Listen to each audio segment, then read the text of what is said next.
Hey, what's going on, Minnesota Viking fans? Welcome to the Purple People Podcast.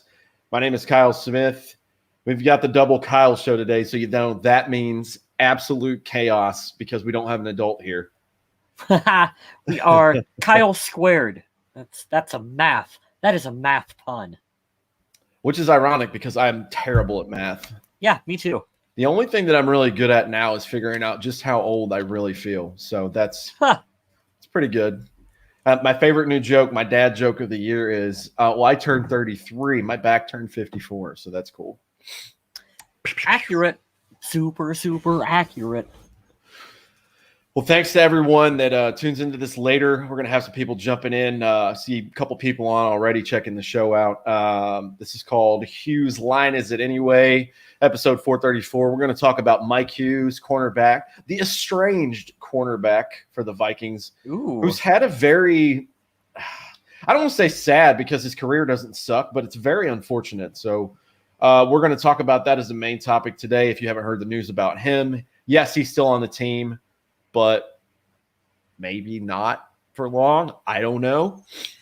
We'll see. He's got an opportunity to play, to be healthy and play this season. We'll get to that in a little bit, though. We got draft news to talk about. This is one of my favorite episodes that we're coming up into right now. Because I all the mock draft stuff is fun, but I absolutely love when we have our rookie class and they're in front of us. We can sit down and we can dive deep and we can be excited about all these guys because, hey, it's the off season. So we're allowed to pretend like we won the off season based on one draft class. It's a lot of fun. It's so much fun, right? And I think that I'll just say it, man. I've been following this team very, very closely since Favre came over. You guys, if you don't know my story, I'll give it real quick. But I grew up outside of Charlotte, North Carolina before the Panthers came around. I loved Brett Favre, but we were never really like a diehard football team fan of my house because we didn't have one. And when I joined the military, everybody wears everything on their chest, hometown, whatever they like. They're like, who's your team? So Favre went to Minnesota. I really liked him. I called it a year before when he was at the Jets.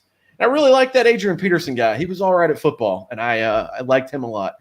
But following this team since the 2009 season, like in depth, actually trying to learn, I can't tell you a draft that I've been more excited about. This one is my favorite Vikings draft, and I just want to throw it out there. I am stoked for this class. I have very, very high hopes for this group of Vikings picks. I'm right with you, man. I think last year's draft was a really good one. We were all pretty excited about the group of talent that we got last season, highlighted by Justin Jefferson. It's going to be difficult for Darashaw to kind of, if you're comparing and contrasting, just based on the positions, Justin Jefferson is always going to look. He's more fun because he's a wide receiver. His impact is immediate and obvious. Darashaw is going to be. You're going to have to pay a little bit more closer attention, and if he's doing his job well, which we hope he does, you won't really notice him. And that's the idea. You don't want to notice him. We notice our offensive linemen way too much in Minnesota because they don't play too well. So we're hoping to beef up this offensive line and not have to talk about them. That's when you know they're doing their job well. You know what's interesting too, to Kyle's point, is this for the last however many years Dalvin Cook's been the feature of the offense. They've gone to the zone scheme. It's a Kubiak stamp. And what's up, Andrew? What's up, Fire Breather? Thank you guys for joining us and commenting. It's been a lot more leaner, more athletic, a little bit faster guys. And what I absolutely love, and I've said this at work, my buddies Dave and Doug and Jake, all those guys, we talk football nonstop. We're just addicted to it. I said, you know what I want? I want some Stonewall ogres on this. I'm tired of these athletic dudes like Garrett Bradbury. I love you to death, man. NC State guy. But I don't want to see you get put on your ass a lot. And these two huge guys that we got for the line in the first round and the third round, they're going to add some size. And I think that's bold of Mike Zimmer to say, hey, let's beef them up a little bit. That's exactly what he said, too, is that Mike Zimmer set out this offseason to say that he wanted to add more size to the Vikings offensive line because it's kind of been we've been undersized for a couple seasons now on that line. And you just bull rush the Minnesota offensive line. You collapse the pocket around Kirk. And when you collapse it around Kirk is when you get bad Kirk Cousins. Okay. You give him more time in the pocket. Guess what? He's going to play much better. And that's good for all of us. The fans, Kirk Cousins, the team, everyone involved. We're all happier when we give Kirk Cousins more time in the pocket. I know the Kyle Squared duo are certainly more happy with Kirk Cousins when he has time and he's not doing dumb things like getting ran over and fumbling the football, because he's done that quite a few times and it's infuriating. But I can't really blame him because a lot of those times fumbles, I'd say at least half the time, they are not his fault because he's just getting the absolute shit kicked out of him. But I'm excited. And yes, I'm going to jump right into it and tell you we're going to go draft pick by draft pick to include the undrafted free agents. But sure. This right here, Wyatt Davis is the steal of the draft. This guy was mocked going in the early second round in many, many places.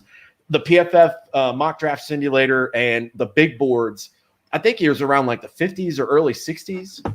He went in the late third round, and I couldn't tell you, after getting Darisaw and Kellen Mond, which you guys have heard me just fawn over the last 2 weeks, after those picks were in, and, of course, the North Carolina linebacker. This is like a Kyle Smith Vikings draft all the way through. I'm so pumped.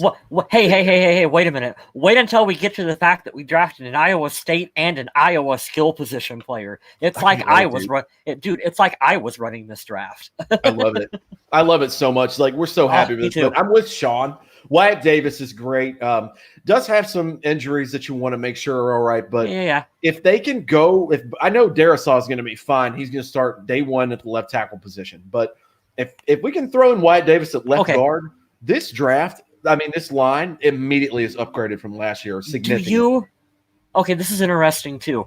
Who do you have at the left guard position? Because I think you move Ezra Cleveland to left guard. So you have Darisaw at left tackle, Cleveland at left guard, Bradbury at center. I think that's a solid left side of the line right there. Yeah, I didn't see where Wyatt Davis played, if he played the left or the right in college. I'd have to look a little closer. But wherever he's a natural fit, I think Ezra can do either or, and I'm sure that Wyatt Davis could do the same thing. Mm-hmm. But just adding them in and taking Drew Samia and Dakota Dozier out, that's the biggest problem, because we've said it on the show a couple of times. Garrett Bradbury is going to significantly improve when he's not getting thrown around, because both of his guards are just terrible. Mm-hmm. And that's the biggest thing here. So I'm very excited about that. Here we go. Yeah, where do you pencil in Drew Samia? What position is he going to be starting at this year? Whoever turns the fans on when it gets really hot in US Bank Stadium, making sure that the cups are in order for halftime, for water. So like concession, running nacho stand. In all seriousness, where he should be. He's a rotational dude to let a guy take a break. And I'm okay with him jumping in. No, I don't even want that. Wait, I don't even want him doing that. I want him as a rotational guy, second or third. Let a guy breathe. He's a body to have in case, the shit hits the fan. But I'm with Vikings Jerome. This is a fantastic draft for them. It says that he started all 8 games at right guard. So, see, there you go. All right, there we go. You kick Cleveland over to left guard, and you move, what's his name? We're just talking about Wyatt Davis at right guard. There you go. Bingo, bango, offensive line. I wasn't questioning Firebreather stuff because he's always a contributor on the show. But I was like 8 games. I forgot Ohio State picked and choose whoever they wanted to play this year because COVID was just weird like that. So that makes sense. But that's cool. All 8 games at right guard. That's nice. He had a fantastic 2019 year. And I did listen to a lot of pods that said that and have read a couple of articles saying that. So the injuries are what pushed him down that far. But I think he just fell under the wayside because of that. And they wanted to find other teams, that is. They wanted to find their guy at a certain position. And I can't believe the Vikings took him that late. But I'm super happy with the pick. Why is it? I was really quick. I was trying to pull up a list of all the draft picks that had height, weight, that kind of stuff with it. Because I love going through. I love going through all that when we talk about draft picks, but I can't I find one. don't have that. I don't have that up. I've got here on Pro Football Talk the list of the draft picks. I'll share it with you guys now so you guys can take a look. And I'll share this up for maybe a minute just so you guys can see. But I'm not gonna stand on it the whole time when we talk about every single one. But here we go, guys. So here are your 2021 Vikings NFL draft picks. Now let's start here in round 1. The Vikings were on the clock, and there was a little bit of movement. The Philadelphia Eagles traded up, which is dumb because I think they were at 6 to start, and they could have got a better wide receiver.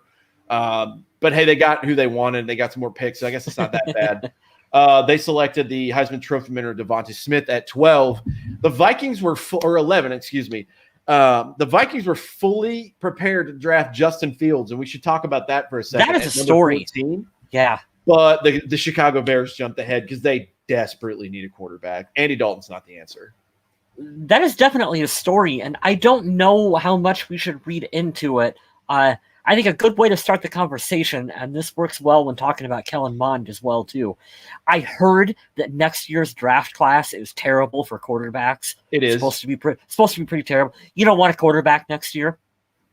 So I think the Vikings were doing a good job of planning forward and saying, hey, we need to address the backup quarterback position for sure. But also, we know Kirk is going to be the starter this year. We know he'll probably be the starter next year. But then we're coming up maybe at the tail end of his contract. I'm not saying that this is what they're going to do, but if you can slide in that rookie on that cheap deal and load up on some talent around him, that's definitely the trend and the formula that we're seeing teams do in the NFL. So the fact that they were willing to look at Justin Fields that early tells me that potentially maybe we're only looking at 2 or 3 more seasons of Kirk Cousins.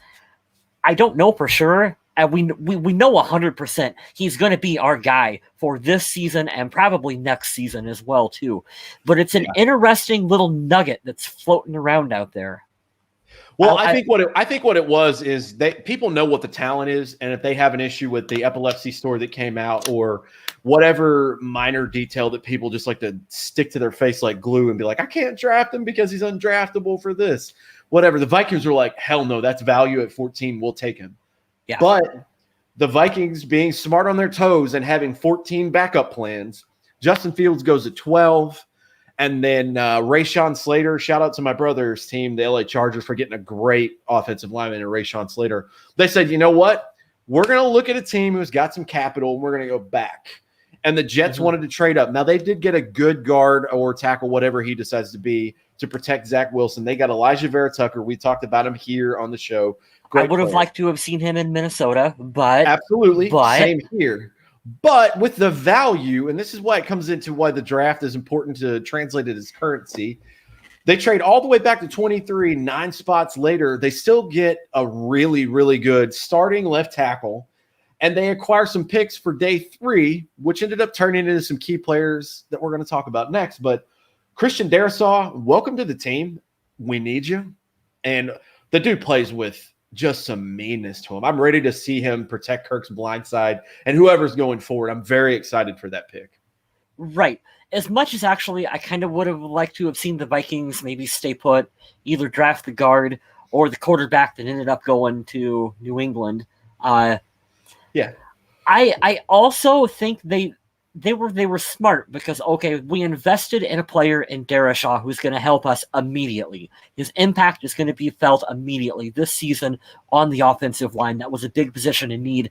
And they were able to snag themselves a quarterback for the future. So they were able to kind of do both. Instead of, if we would have just taken, say Fields would have been sitting there for us at 14, you would have been able to snag him, but that was a pick that wouldn't have been able to come into play for another couple of seasons. We're sort of able to do both. We were able to help the team now, and we're able to help the team later. And like you said, we got that draft capital. They had an awesome 3rd round this year. Well, we can end the Fields talk, but the reason why I'm not a fan of picking Justin Fields is because of the Kirk Cousins contract situation. Now, you would have paid him a rookie deal and whatever that totals out to, which is nothing compared to the guaranteed money that Kirk does. Peanuts. But yeah. I can't for the life of me say, unless it's Trevor Lawrence, I can't for the life of me go, you know what? I'd like that rookie there while this guy just sits and collects $30-something million. And I don't want him on another team because, as the Vikings know, Kirk Cousins would go somewhere and he'd play amazing and have the best season in his career. And that would just piss me off that the Vikings would pay for that. I know that the Vikings are committed to him. He's absolutely bona fide starter this season. Next year, if he plays crappy, cool, whatever. That's going into 5 years of Kirk Cousins in Minnesota, which is kind of weird to think about. But it's kind of, and if you don't like, profanity, I'm sorry, guys, you can mute it now. But it's kind of coming up on those last 2 years for Kirk Cousins to shit or get off the pot because we've seen good Kirk, and I'm not dismissing anything that he's done because he played very well last season. It was the defense that was awful. But you've got pieces now. The Vikings have slowly added over free agency and a great draft, and now it's time to say, hey, look, we're going to give you the pieces. What are you going to do with it? Because the schedule we have this year is freaking brutal. So we'll see. We also kind of we avoided the thing that the Packers did, where it's like you run the risk of pissing off your quarterback by drafting another quarterback that high. Because, and I will say this too, we're in off-season mode, so right now we talk about good Kirk Cousins. But if we had drafted Justin Fields, I will stand up. Hey, I will stand up. I will be that fan who will admit that the first time we would have seen bad Kirk, I'd have been sitting here on this show and being like, get this guy out, get Justin Fields in there. So we avoided that. We avoided that a little bit for now, anyway. Yeah, that's fair. Yeah. Well, shout out to Christian Darrisaw, 23rd overall pick. The Vikings trade back, get their guy, get capital. When I saw this next pick come over my phone, I literally jumped up and screamed. And I was in Nashville here. Everything's pretty much open here. I was seeing a show, like an actual music show, and people thought I was crazy. And I was like, oh my God, the dude that let's be fair, guys. If he ends up sucking and he's terrible, I'll own it. It's your fault. It's your fault. It's totally my fault. You can pin it on me. You drafted him. But you called Rick Spielman. Yeah, he listens to me. That's why I said go get Wyatt Davis. And also in front of Wyatt Davis, get a North Carolina linebacker who played quarterback. No big deal. I saw his highlights. I loved his pro day, but I saw what he did at Texas A&M. Now, put your political beliefs aside. I'm not talking about that. I'm putting that in the forefront. But he reminds me of good Colin Kaepernick. He can sprint around to the side. He can move in the pocket. Kirk can't move in the pocket, guys. We know that. He's got a big arm. I've seen him throw 65-yard bombs to guys. Big arm. And guess what he benefits in? He benefits in the kind of scheme that we run with a lot of play action and some bootlegs. Set the run up. Do your thing. So I love the fact that he can sit and learn under Kirk. And he should be number 2 on the depth chart immediately. If he's not, he will be. I don't even know who else do we have on the roster. We got the quarterback from Iowa, Nate Stanley. That's why your damn Iowa guy went so bad and so low because he had Nate Stanley throwing to him. Hey now. What were we talking about? I don't even remember. Kellen Mond, Texas A&M quarterback. I was so pumped when his name came over. I was a bit surprised. But I think Chris Sims loves it. He had him as like a late first round projection. Hey, I was very surprised he was there at the top of the 3rd round. But what were we talking about? What was one of the points we were talking about pre-draft? We wanted to see Minnesota be a little more bold in this year's draft, a little more oomph with it. And I like drafting the quarterback in the second round like that, because that to me says like, hey, we really are taking the best available player on the team, on the draft board. I mean, and I do like I like what I've seen from Kellen Mond. I think you've got 1, maybe 2 seasons where he can sit and learn underneath Kirk Cousins, get his feet wet. When the team is up by about 40 points, we can put him in. If I had a spray bottle, I would spray you in the eyeballs. Don't wish that. That means you're going to put a kid out there who's not ready. You stop that right now. You sound like Kyle West wishing all this bad shit on these players. Stop. Don't tell him what I said when we drafted. Yeah, I can't tell you guys what Les puts in our chat because it'll piss everyone off. We just sit there and say, why are you the way that you are? Because I like to fuck with you guys in the chat. Yeah, 100%. That's why. So let's go back to more picks. So they go at number 78. 12 picks later, they get Chaz Surratt. Now, I know this kid because I'm a Carolina Tar Heel fan. He was a quarterback for a little while, and he's got a brother, Sage Surratt. I think he plays there as well. They have a quarterback now who's like set every school record. Sam Howell. He'll come out next year. He'll be one of the top quarterbacks selected. Especially now that Sunshine is gone, Trevor Lawrence. He'll be the best quarterback in the ACC, in my opinion. But Chaz Surratt, first of all, he's your emergency quarterback. If we have a situation like Denver had last year where all the quarterbacks get COVID and you have a wide receiver playing quarterback, now you have an emergency quarterback, which is great. You got to think about that. But he will play special teams. He can come in and be the third linebacker behind Barr and Kendricks. And the dude's just a wicked athlete. We lost who was it? Eric Wilson. Yeah, he went to Philly. So this fills a spot. Now, I'm not saying he's anywhere near ready like Eric Wilson is because he's only been a linebacker in college for 2 years. But he's a raw, athletic linebacker, and he can provide a little bit of ranginess there. So, remember the last time Mike Zimmer took a linebacker who had only been playing for a couple seasons at linebacker? That was Anthony Barr. And I'd say Anthony Barr overall has worked out pretty good for Minnesota. So I definitely believe in don't do it. Don't Shame go there. On you. I believe in Mike Zimmer's ability to get a hold of a talented young linebacker, forget about experience, and say, hey, I'm going to mold you into a starter in the NFL. He's got that size that Mike Zimmer is looking for. I think it's a good pick. I'm going to get to your guys' comments and put every one of these next ones up because they're hilarious and provide good stuff here. But I love the depth that Chaz Surratt brings. He's going to be a little bit of a project. Some people were not a fan of this because ex-quarterback. Anthony Barr used to play running back, guys. Right. People switch positions. It happens, all right? We drafted a guy who was, a punter and something else coming up later. Yeah, that's what I was going to get to in a minute. A punter, How tight many end. teams have an emergency punter? Well, that's if it even makes a team, because from what I had heard from Luke Braun over at Locked On, he said this dude is just a horrible tight end. So he's a late 5th or 6th round pick. I'm sure he is, but that's cool. He's an athlete. I mean, he's just that athletic, but athlete.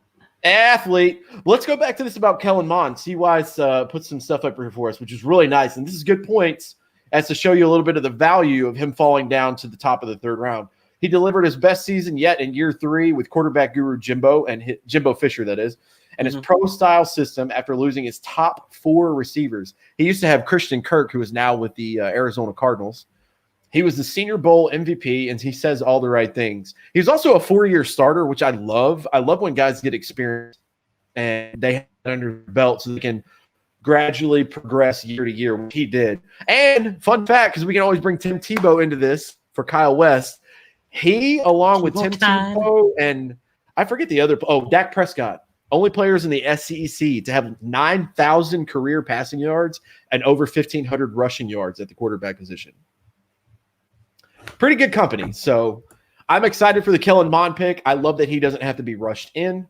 I think it was good value there. Maybe they could have gotten some other players between him and Chaz Surratt that filled some other positions of need, which I'm going to address here shortly after we talk about Wyatt Davis. But we'll get there. So far, I love their picks, and I liked the chances that they took, even though there was a glaring need that I think we're going to talk about here shortly, but they might go a different route. Let's see. Good Kirk and bad Kirk. Depends on how bad his sleep number is. Yeah, fucking those commercials, man. Good for him, though.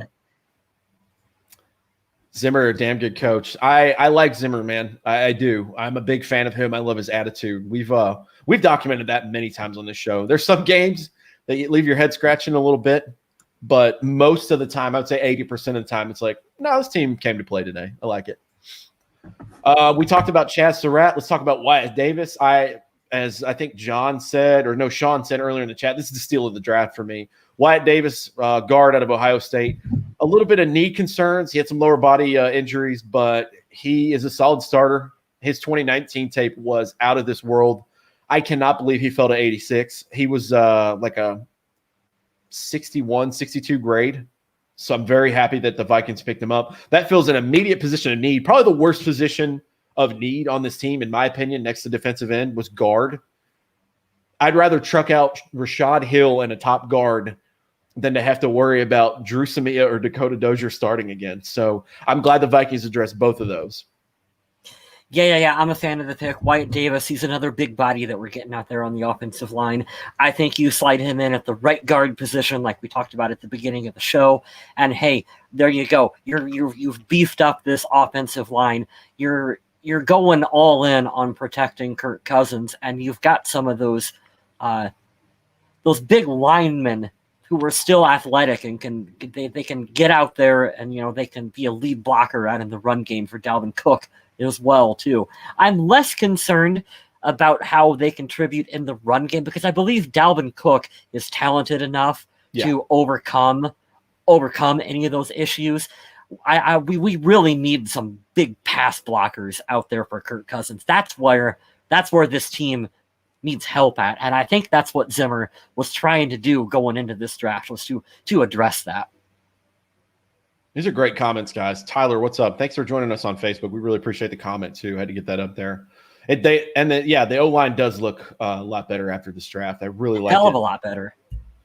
John Young says, say if we see good Kirk, now that we think the O-line is fixed for the whole season, no problems with Kirk at all, possibly, we can make a Super Bowl run. I do think so too, and I hope that Aaron Rodgers gets traded because Kirk Cousins versus rookie Justin Fields, Jared Goff, and Jordan Love sounds incredible. I like that. I like the odds a lot. All right, let's keep moving on with these draft picks here. We'll see how the schedule shakes out. The schedule shakes out, but we're probably going to be playing Andy Dalton at least once for Chicago. Yeah, I would say so. Yeah. October, early November, one of those games. Right on. They always like to pick the Bears at the end of the season, which I'm annoyed with. Change it up a little bit. This is pick number 90 from the Ravens. This is where it gets interesting. A third-round defensive end. We've had successes for there before, if you guys remember, in recent years. Patrick Jones, the second defensive end out of Pittsburgh. Now, the problem that I've seen with this guy is he has all the tools. He looks like a creative player, but he never really put them all together. But the stats are there. I think, Kyle, you put it in the chat. He had like 17 and a half sacks in 2 seasons. Right on. Did you say that? Yeah. So that's promising. I'm not sure that he's going to be a starter. I don't know if he could beat out Weatherly, but this is what I was alluding to earlier. We haven't talked about free agency. Melvin Ingram is out on the free agent market, which is huge. Rent him out for a year like you did Sheldon Richardson. Or if you get really desperate, call Everson Griffin back and be like, hey, what's up, veteran minimum deal? Do you want to be employed? He would come back to Minnesota in a heartbeat. Defensive end is not going to be as big of an issue. Obviously, the underlying issue here is you got to take care of Danielle Hunter. And I know the Vikings will do that. They're not going to let him go. He's too valuable. But that defensive end spot will be different, but it'll be taken care of. But I like the pick here. I like any time the Vikings take a developmental defensive end. If you whiff on them, you whiff on them. Yeah. But this team has a history of not whiffing on them. So they do a pretty good job of draft and develop at the defensive end position. Chase Daniel, he's got the height, weight, speed, size combination that Chase Patrick Jones. He's reading the comment from Chase Daniel. We're talking about That's Chase Daniel. Backup quarterbacks. Wasn't it 2 years in a row? Wasn't it the playoff year he was with Kansas City? And then the next year he was in Chicago? Am I thinking of that right? It was the same quarterback, right? I don't remember, dude. You guys let me know. I don't remember. Anyway, Patrick Jones is who I was talking about, not Chase Daniel. Patrick Jones, draft and develop. That's a very Mike Zimmer pick. I don't think that they were drafting him thinking that he's going to have to start. I'm assuming it's more of a, hey, rookie, we're going to get your feet wet. We're going to rotate you in and out just a little bit this year. We're gonna come back to you full time in 3, maybe 4 seasons down the line. And if we're lucky, you're Danielle Hunter 2.0 for us.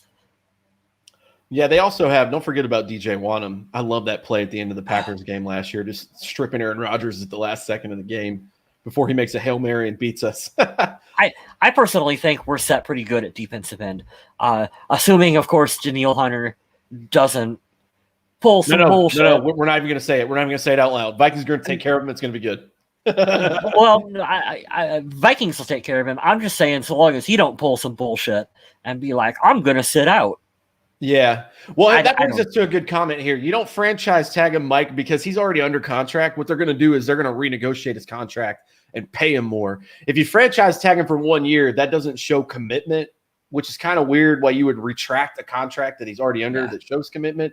He just wants to get paid more because he is underpaid based on his production at his position. I mean, he's the youngest player ever to 50 sacks. So, and I think you got to pay the man. I think that was a big part of the. You've got to. There's a handful of guys on the team that you have to pay. Dalvin Cook, Kirk Cousins, one of the receivers. You got to pay you got to pay one of your linemen very well, usually left tackle. So, yeah. Now we got one on a rookie deal, but you get what I mean. That's why that won't work, Mike. But I know what you mean, and I know you meant well there. Yeah, we'll talk about Jalen Twyman. I'm not that big on him, but we'll see.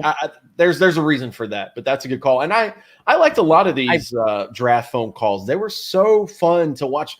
People were losing their minds this year when they got drafted, not just the Vikings.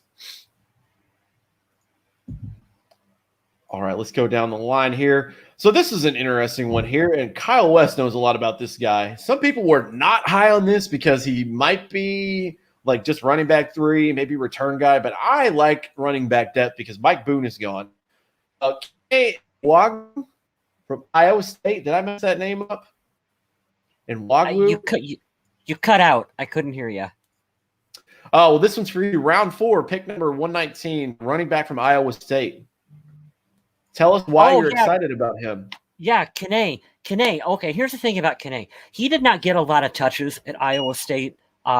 So he was behind in the depth chart underneath David Montgomery, current running back for the Chicago Bears. And then also we have Breece Hall, who's out there for Iowa State right now, who's also probably going to be drafted into the NFL. So you're looking at a kid who didn't really get a lot of opportunities at Iowa State to play with the football. He's a smaller back. He's got speed. He's one of these guys where you get him in the open field and he's going to blaze right by defenders.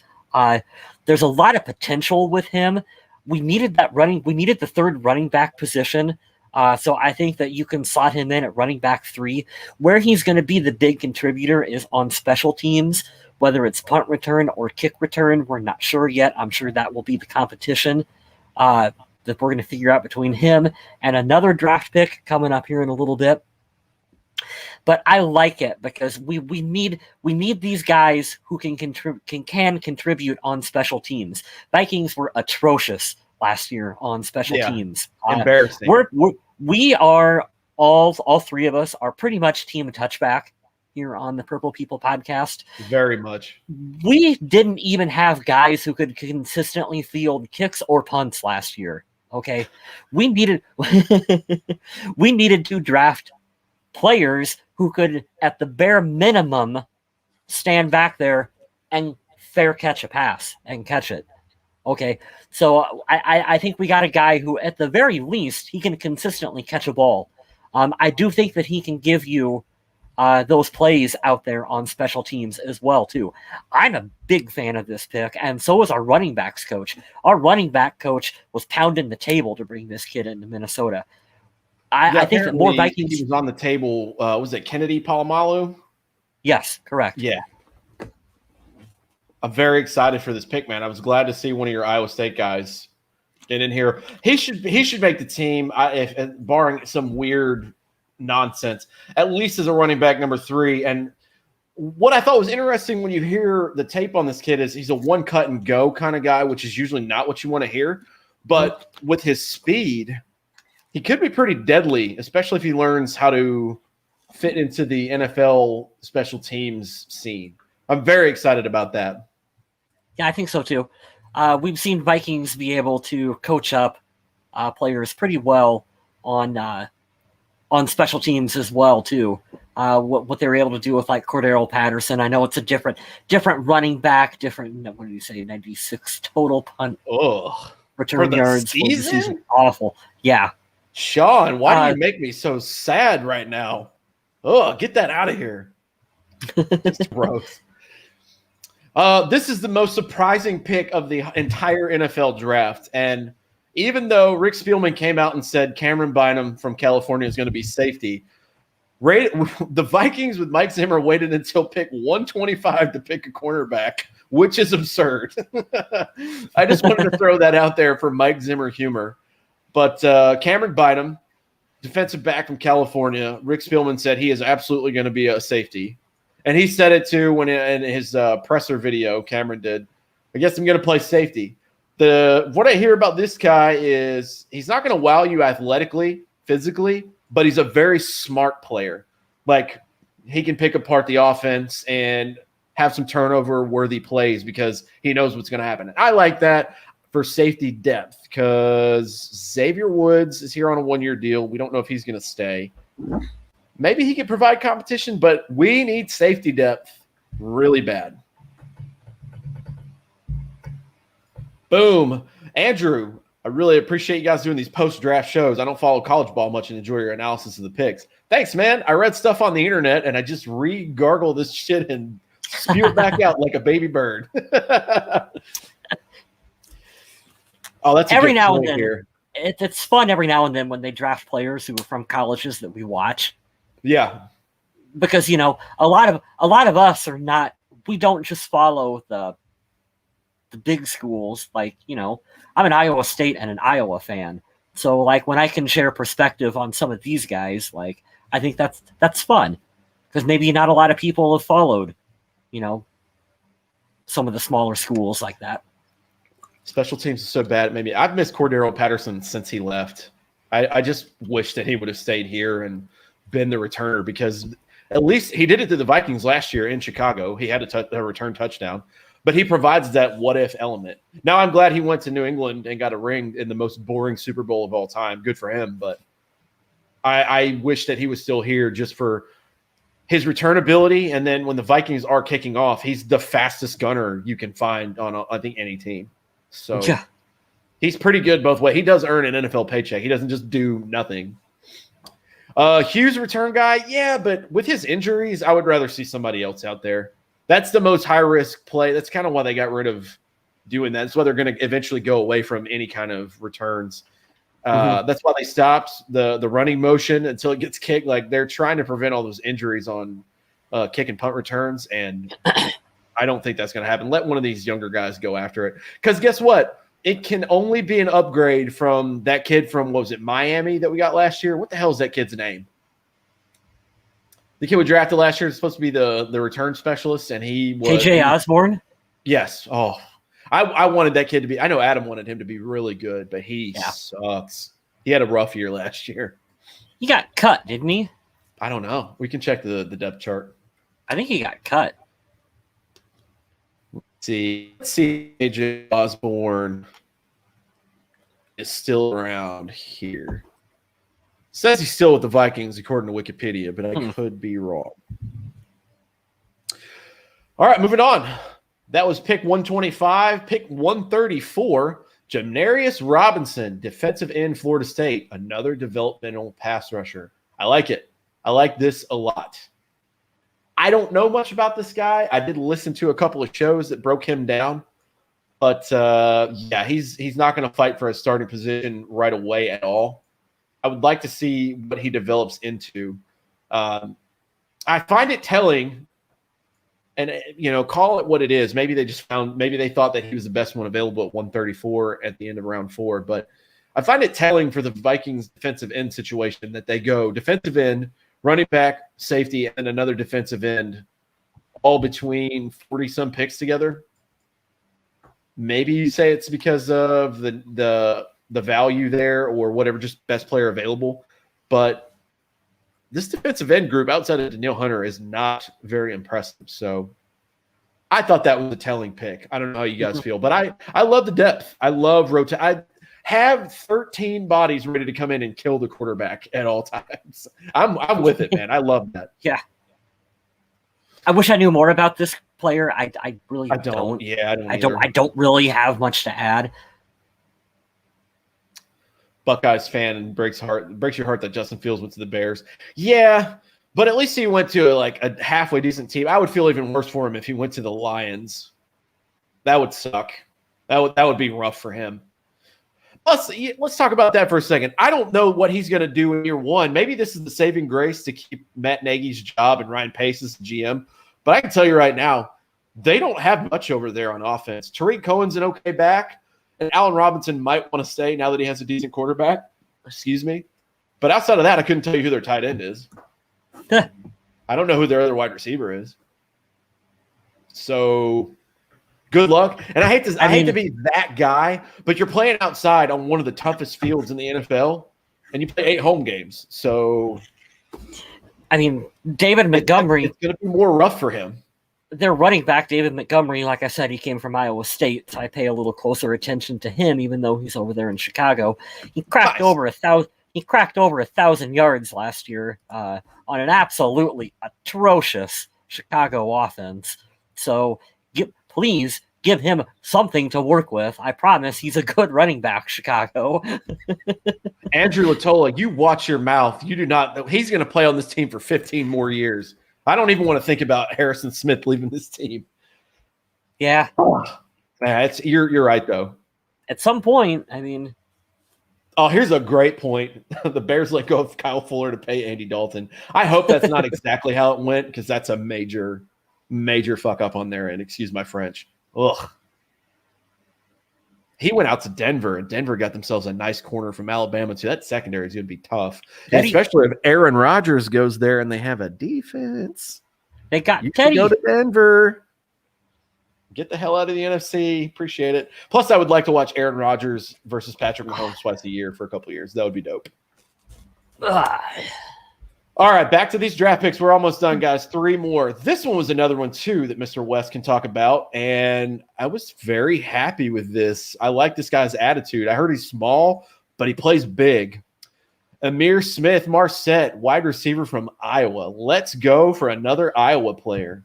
Let's go. That third wide receiver spot is wide open for Minnesota, and I am happy that they brought in guys who can compete for this position. We got a competitor here from the University of Iowa, because you don't play in the Big Ten if you're not willing to just work your ass off out there on the field. That's what you get anytime you get someone coming from Iowa. The Chad Greenway mentality. That's what the Hawkeyes preach all the time, is that Chad Greenway mentality out there. He's a little smaller for a wide receiver, but He was a solid contributor. He will be able to play on special teams as well. Probably kick return. If I had to guess, that's where I think you're going to see him shine at. It's on the kick return spot, which is another area that the Vikings needed to improve upon. I like the signing. I like I've said, that third receiver spot, I was not confident with Odubisi Johnson or Chad Beebe. I like both those guys, but you need to have more depth at that spot. Good pick for Minnesota. Is it serviceable with Beebe and Olabisi Johnson? Sure. Do you want to upgrade? Would you like to upgrade? Abso-freaking-lutely. I don't trust Chad Beebe. I like the guy a lot. I like his story. But man, after he bobbled a couple catches and turns the ball over, I like that he redeemed himself in that one game, but overall, it's been very inconsistent. His acceleration is amazing, but outside of that, he's never going to have a chance. I'd rather you, if you're going to go 1, 2, 3, I would rather you go Jefferson, Thielen, or interchange Thielen, Jefferson, or Smith. That's who I want catching the ball. Yeah. And the rare opportunity that we're not checking it down to Dalvin Cook, if I'm going to throw it to you, you better freaking catch the ball. And I'm not saying this as like, I'm better than Chad. I'm not an athlete, guys, but this is what the coaches are going to say. You get one shot and one chance a game to catch the ball. You better damn well figure out how to catch it. And that touchdown last year where he got like booted in the air and landed on his hip from like 10 feet, that was dope to redeem himself. But yeah, you're right. You gotta be Greg Lewis. If you're gonna be a Chad Beebe, if you're gonna be that role player receiver where you're not really that third guy, you're more like the the fourth rotational receiver on the team. You got to be big play Greg. Like, you got to be able to come in when needed and come up with that big play when your opportunity is called upon. I agree with Fire Breather. I miss like that 2009 era Vikings with Chad Greenway, Jared Allen, Brian Robinson, Percy Harvin, Adrian Peterson. There's so many guys I can name from that era. Chester Taylor. Yeah. Oh, Chester Taylor. 1,000-yard rusher, and they took Adrian Peterson. I forgot about Chester. He was good. Remember at the time when Vikings fans for a little bit, we were like, why did we draft Adrian Peterson? We got Chester Taylor. Because he's a horse/machine. Oh yeah. Immediately we were like, oh, that's why. You know who I miss since we're talking about wide receiver threes? You guys know what I'm going to say here. I miss Jarius Wright. Yeah. And that one season with Aldrick Robinson, who had 6 catches and 5 of them were touchdowns. Why? I'm never going to get an answer. I got to stop asking. All right, guys, 2 more picks. We talked about this guy earlier. Round 5, number 168, Zach Davidson, tight end from Central Missouri. I've never seen a tight end. I've never seen a tight end punter combination ever. He's a tall. He's like 6'6" or taller. Maybe he's like 6'7". He's a huge tight end. But from what I was listening to on a couple of these Vikings breakdowns of the draft, some of these podcasts, they're saying he is absolutely just not. He's not a route runner. He's going to block for you possibly, but he's going to have to learn literally everything. So this is just a shot in the dark project. I don't know. Really sure. I don't know shit about him, but to be able to, I'm just being honest. To be able to go from punter to tight end, you got to have some natural athletic ability to work with, because those are 2 wildly different skill sets. So I'm assuming practice squad guy.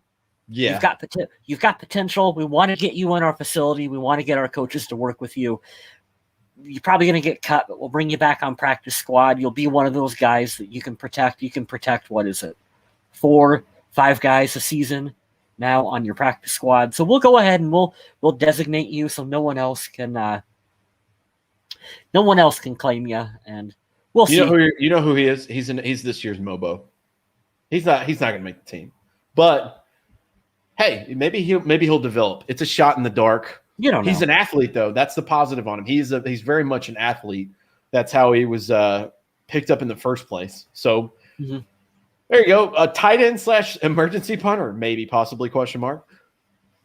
Here's the one that's interesting to me. This is the last pick the Vikings had at 199 in round 6. Jalen Twyman from Pittsburgh, all right? He wanted to be, and this is straight out of Luke, oh, God, I almost called him Luke Bryan, like the country singer. I'm sorry, dude. Luke Braun of Locked On NFL. I love his podcast. I listen to it all the time. I love how he breaks this down. He said, hey, this guy wanted to be Aaron Donald. But the problem is he tried so hard somewhere along the line. His one move is to bull rush the hell out of people, mainly the guards, because he's going to be a nose tackle, defensive tackle, whatever. He's going to bull rush these guys. The problem is he gained so much weight and so much muscle, like not fat, but he got so big at his pro day. All of his measurables and all of his things outside of the bench press were awful. Mm-hmm. They were astronomically bad, like not draftable bad by most teams. I like the upside. I like the dedication. And Luke said that on his podcast. He said, hey, look, if he can dedicate himself to the right nutrition program, maybe he develops into a rotational guy, because he could sneak on and make the team based on that depth behind Michael Pierce and Dalvin Tomlinson. But he had a really bad pro day. So the Vikings had him sending photos of himself on the scale because they had a specific weight target in mind that they wanted him to. That sounds familiar. Did you know this? No, that sounds like a certain Viking that is my favorite of all time. Isn't that weird? Yeah. So they had him sending photos of like, hey, we need you to hit this weight target. This kid. Yeah. John Randall, ladies and gentlemen. This kid, super emotional. He's the one that cried when the Vikings drafted him. You guys can Google, you can go into his backstory. He has had just adversity thrown at him his whole life. What he's had to overcome to make it this far is amazing. If we're talking strictly from a football perspective, from what I have seen from him, I don't worry about the maturity level in an off the field kind of way. I worry about him. How do I say this? He looks like he's going to be starstruck by the other players in the NFL. You know what I mean? I don't know if his maturity level is enough to recognize these guys are my peers. I'm working with them. He still seems like he's going to be starstruck by the fact that there's Aaron Donald, there's Michael Pierce, there's whoever out there in the NFL. That's what I worry about with him, and I don't know if he will be able to overcome the mental aspect of the game. I understand why they took a flyer on him. Absolutely. I think he'll work hard. And I think when you're going for a guy this late in the draft, at the very least, you want a guy who's going to come in and work his ass off, because he's going to have to work twice as hard as anyone else to crack this roster. Well, not only nutrition tips, fire breather, but what Kyle's alluding to, and it leads up perfectly to talk about this, is he needs a mentor. He needs someone to take him under his wing. I can speak from personal experience in the military. I'll tell you straight up, guys, and you're going to laugh when I say this, but for those first 5 years, I didn't know what the fuck I was doing. I had no idea. I was just out there I was just mimicking what people were doing because I had no leadership.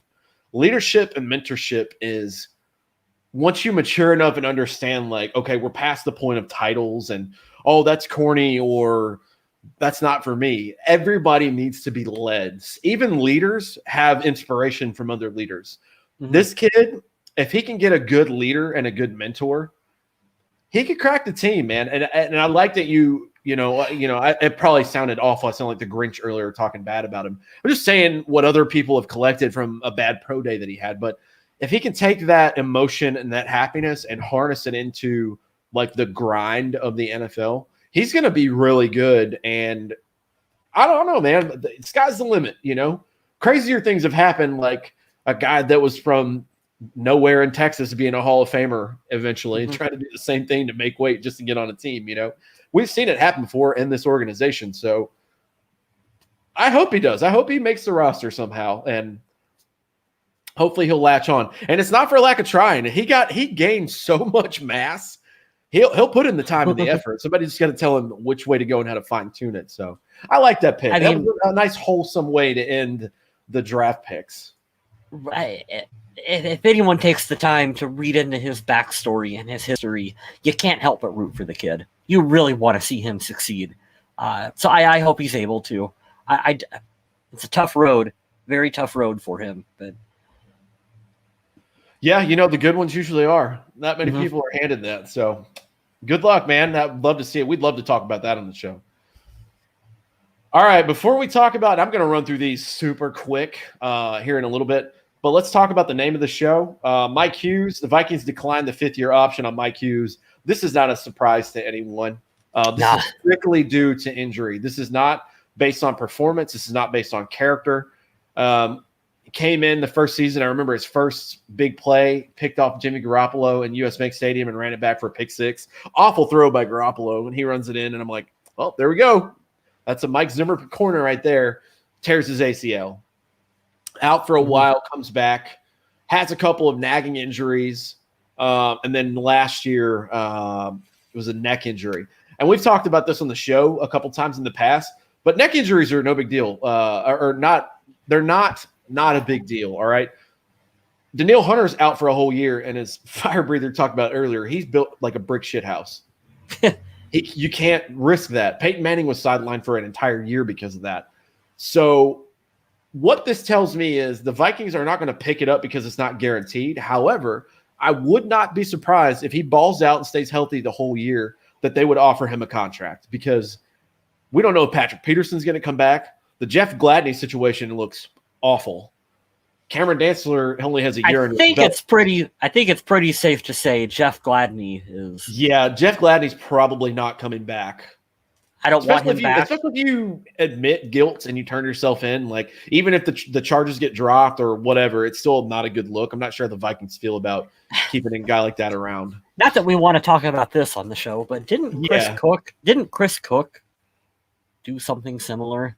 I don't remember. It's that far back, and I completely erased that guy out of my brain. So thank you. I think he did as well. And there are certain things when players cross a certain threshold where I'm like, yeah, don't want you on the team. Don't want you on the team, and don't want to.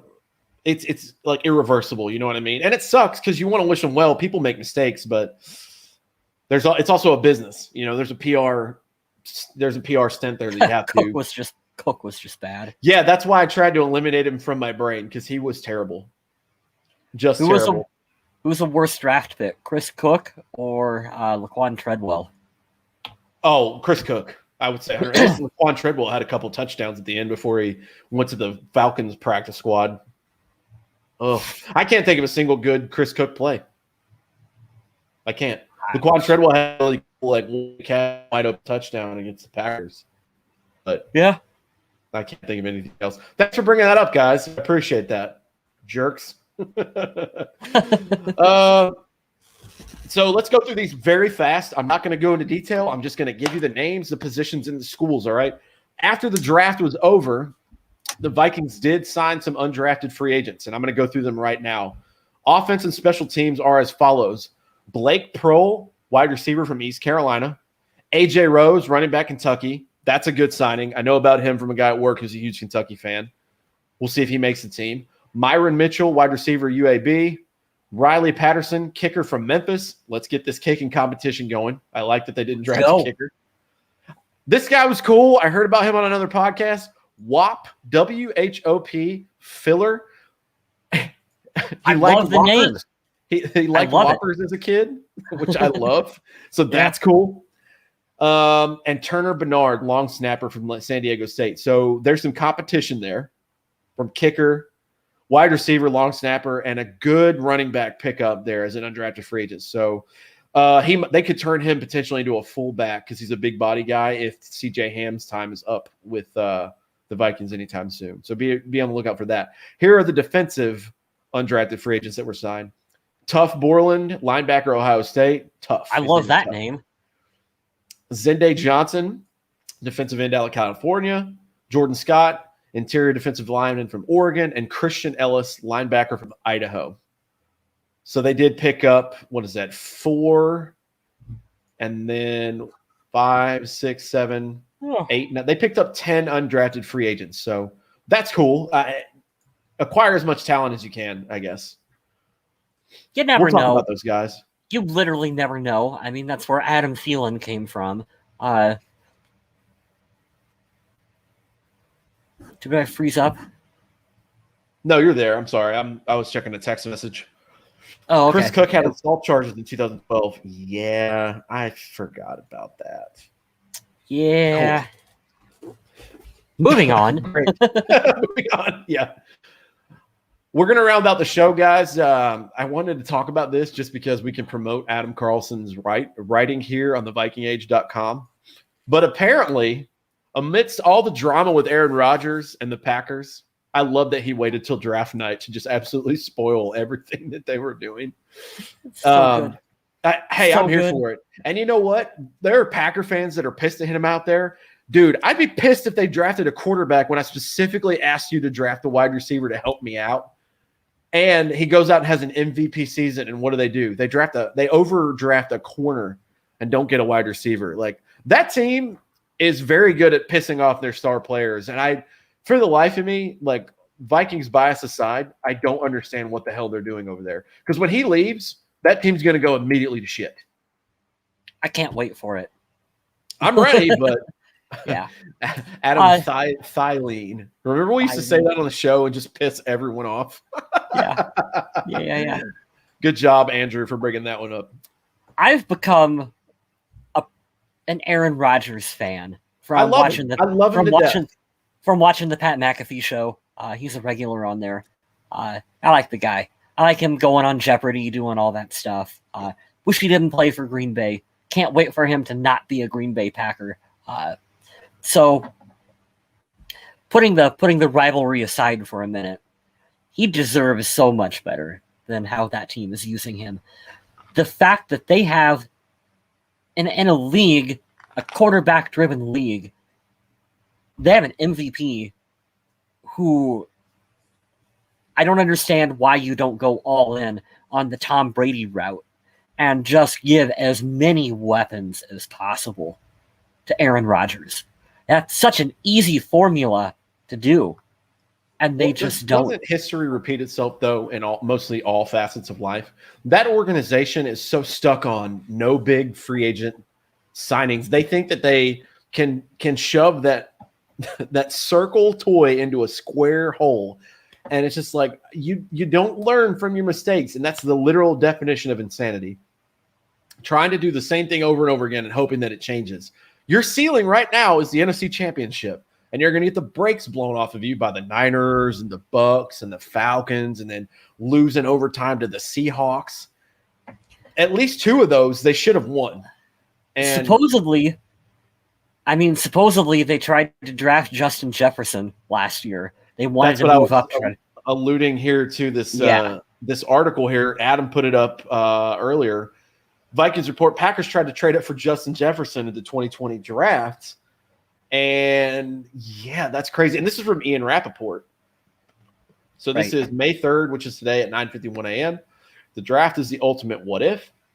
In 2020, the Packers GM Brian Gutekunst, how they say on the Pat McAfee show, targeted a wide receiver. He tried to trade up for LSU wide receiver Justin Jefferson, only to see Minnesota take him. He watched 49ers trade up for ASU wide receiver Brandon Ayuk, another target. Then they moved up to select Jordan Love. I mean, I just don't understand that whatsoever. But the as a Viking fan, we're going to say thank you. Yes. That would have sucked, though. Imagine Devontae Adams and Justin Jefferson on the same team. Whew. God, that would be nasty. Aaron Rodgers throwing the ball to him. Yeah, that would have been a dangerous combination. Very glad to have Justin Jefferson in Minnesota. He looks much better in purple than what he would have in Packers colors, that's for sure. I'm going to share this really quick, guys, so you can go over and fan-sided right here by our own Adam Carlson, as you see me highlight up top. So this was posted today. If you guys go down here in the bottom, continue as a guest, or you can sign in right here. All you have to do is come over here and type a comment and push send, and you're going to have more interactions here for Adam Carlson on our show, and you're going to help pay his bills. He's a paid writer. This is what he does for a living. So I have to suggest you go on over to the Viking Age, look for anything by Mr. Adam Carlson from the show, and go down and comment and support his things. If you click on his picture here, see all the articles that he's written. What you can expect from third round pick Patrick Jones, Chaz Surratt. He's got a lot of good articles up, man. So check him out. Support the guys on the show. You know who else you can support? Kyle West. Hey, you can do that right here at this link. Yes, you should. You should check out all of my stuff down below. If you go back to the last episode that we did with Kyle wasn't around. Did you watch the draft with your dad? Is that what you said? Yeah. That was cool, man. I'm really glad you got to do that. Adam and I went through the first round together, and I had on a Purple People podcast shirt for the draft specifically because I knew we were going to be doing that for at least 2 or 3 hours. If you go to the site here and go redbubble.com/people/phantasm digital, you can find Purple People podcast merch on there. One of our survival winners requested a hoodie from there, so I got that for him. I wore it on last week's show. You can also find some of Kyle West's awesome photography work, and you can get it print out on pretty much anything if you want to. So whatever you want. It's pretty good. You should check it out. Also, help share it on social media. You got the Facebook, the Twitter. Give it a share. That helps out quite a bit. If you want to help us out, and unlike some of those other shows that we mention or don't mention, they'll bombard you. Yeah, they'll bombard you at the beginning and throughout the entire show, which I get it. That's how they have to do it because they have sponsors. But we wait till the very end of the show because we just do this for fun. So We are glad that we don't have to sit here and be like, and speaking of balls, Kyle Smith, have you shaved yours today? Because you can shave them with that stupid ball shaving shit that every YouTube channel talks about. You know what I'm talking about. I do. Manscaped. Manscaped, the lawnmower, free advertising. Hey, Fuck I'm still waiting. I'm still waiting on Sundrop to sponsor us. So whatever you guys want. We're holding out for the big stuff. Taco Bell. Todd, I'll eat a Crunchwrap Supreme on the air. Yeah. Let's go. Yes. You get that Taco like Bell. it, like, share, and subscribe if you will to our YouTube page, guys, because we have a lot of you that come in here and comment. There's like 8 people watching right now. I do it every show. I log into Facebook and hit a like. I hit a like on the YouTube page. But the more that you guys can share this and tell one of your Viking friends, let's pump our numbers up a little bit. We're not trying to have 8,000 people watching at one time. I don't think we'll ever go to that height and length. But if we get 2 or 3 of your friends that want to be committed like you guys are right now, our faithfuls on the channel, that would mean a lot to us if you'll share this to your page. And we'll highlight you because I've got control of the board right here. And I can put up Pizza Ranch whenever I want when Andrew Latola puts it up there. Pizza Ranch should sponsor us. That'd be awesome. Do you remember why we started the Taco Bell joke? I don't. You don't remember? That was Adam and I. We were talking about Josh Gordon. It was Josh Gordon coming out of college. He got high and got arrested in a Taco Bell parking lot. Oh, dear God. That should have been a premonition to everything for that. Because of course he did. Of course that was. You know Josh what? I'm going to Gordon. defend him, though, because it's just weed for the most part. And I'm ready for this country to stop incarcerating people for that.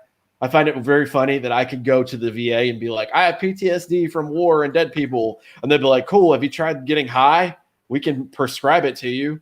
But if another person drives down the road and has a traffic stop and they smell weed in the car, they can arrest you.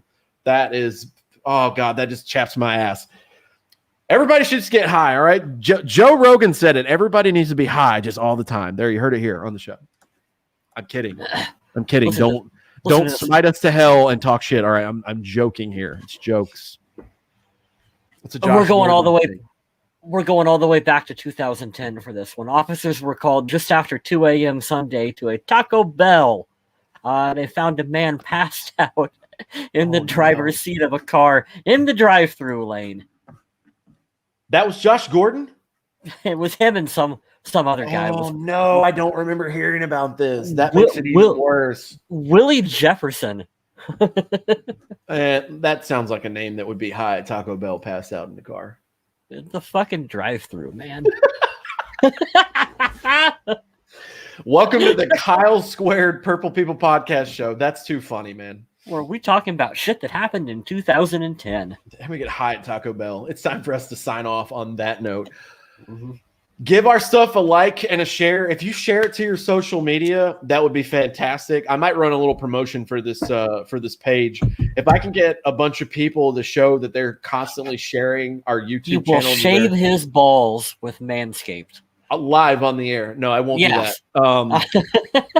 I will probably buy you a Purple People podcast shirt and do like I did for our Survival League winner. But I just want to see a couple more numbers in here, and that'd be great. We can promote it or whatever. But we love your interactions, guys. Thank you for watching the post-draft analysis, air quote, if you want to call it that. Thanks for just hanging out with us, man. Make sure if you're a praying kind of person, you send your prayers and well wishes to Adam. He's under the weather. It's not too serious, but he did say he needs to have a lot of rest and fluids. So we're rooting for you, big dude. Hope you feel better if you're watching, man. Glad. Thanks for tuning in too. But hope that Adam is back next week and can do the show with us so we can get his thoughts on the draft. But thank you, guys. I'm excited, man. This draft class is pretty awesome. He had a little bit of everything. No 7th rounders, but yeah, it's crazy. We'll end the show on that when Rick Spielman says, "I don't like the depth in this draft." Sir, are you okay? This is your whole existence. What are you talking about? But on that note, as Adam Carlson would always tell you guys, stay safe. Thank you for tuning in, and stay classy, Minnesota.